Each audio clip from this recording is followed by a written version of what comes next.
This is Kodak Vision3. It's the film stock behind some of the best movies ever made.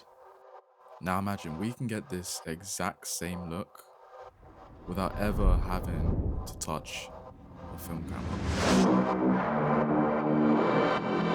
So the Kodak Vision3 is a professional motion picture film stock series. It has a wide dynamic range, it has fine grain, and it has a color science that's optimized for skin tones and natural colors. All of these characteristics combine really well to create a signature look, but there are some variations. The 35mm film cameras are very high detail. The 16mm series give a very sort of gritty vibe, but still professional look. While the Super 8 is actually the most vintage and the most nostalgic. So the Vision 3 series is broken down into different film stocks. The 500T, the 250D, the 200T, and a 250D. The numbers basically indicate the ISO or the film speed, while the letters T for tungsten and D for daylight actually indicate and represent the color balance. I think tungsten is like 3200 Kelvin, and then daylight is closer to around 5000 Kelvin. So the 500T is very sensitive. It's great for low light and night scenes. It has a cooler tone unless it's corrected with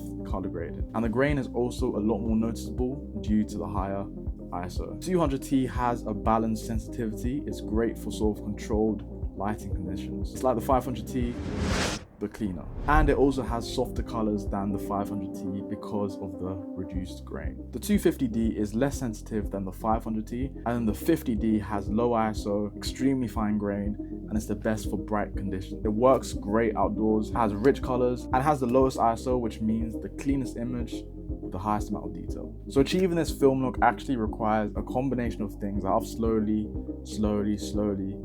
I'm starting to get used to and starting to actually implement in my work. And if you hit all of these checkpoints well, you achieve the really expensive look that the Vision 3 actually offers. So first off, shooting in log. In short, you make the image flat and you preserve a lot of information that might otherwise be lost. And you can actually play around with this information more when it comes to the color grading and when you get to actually push these colors around and really manipulate how they look on screen. So I try and shoot at 24 frames per second, and I try to keep my shutter speed anywhere from like 1/60th to 1/80th. Sometimes I do break this rule because I shoot on lenses like this one right now that doesn't have an ND filter. So sometimes I do need to crank up the shutter speed, and sometimes that does result in very unnatural looking movements and blurs. So I guess the only thing left to do now is to recreate this on DaVinci.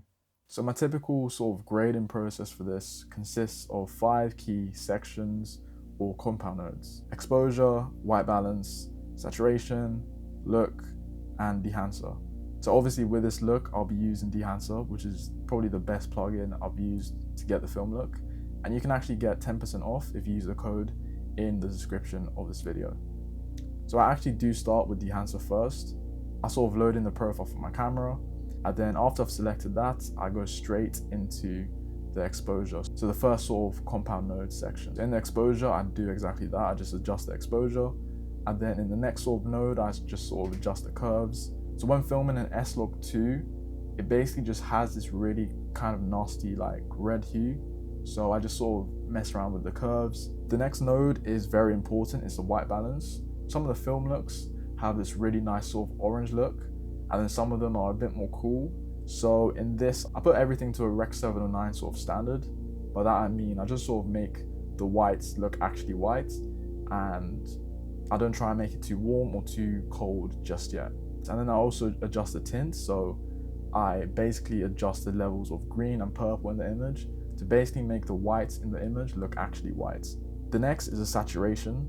So this is basically me just adjusting the vibrancy levels. There's actually a trick. If you follow exactly what I do, this is a trick to make your images look a lot more deeper and a lot more sort of vibrant. My next sort of node is just the look. So sometimes I do like to add a sort of look in any way, shape or form. So that might be me adjusting the highlights. This node is basically where I just sort of accentuate anything that I really want to sort of emphasize. So if I'm in a field, I'll probably adjust the greens here. And now we're back to where we started in the final dehancer node. And here's where you can basically adjust and select any film stock you want. So right now I use a 250D. Very good balance between, you know, the 50D and then the 500T and the 200Ts. And then I just, you know, adjust the grain, add some halation. I make sure it's not too strong, but there is some there. And I also adjust the bloom. Sometimes I adjust the gate weave and some other sort of filmic effects. And at that point, you've pretty much got an image that's replicated a really nice sort of expensive film look. I found that adding this effect really adds some life into your footage, and it really sets your work apart from the rest.